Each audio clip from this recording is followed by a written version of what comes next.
Scan for Sovi and straight A's only. Let's go! Quantity theory makes this one fast. In the long run, money changes nominal variables, not real output, so watch how price level moves. Start with the quantity theory idea.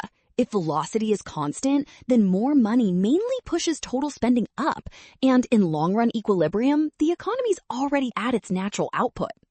That means real output can't keep rising permanently because long-run equilibrium says resources and production are already at the economy's full capacity level, so the extra money shows up as higher prices instead.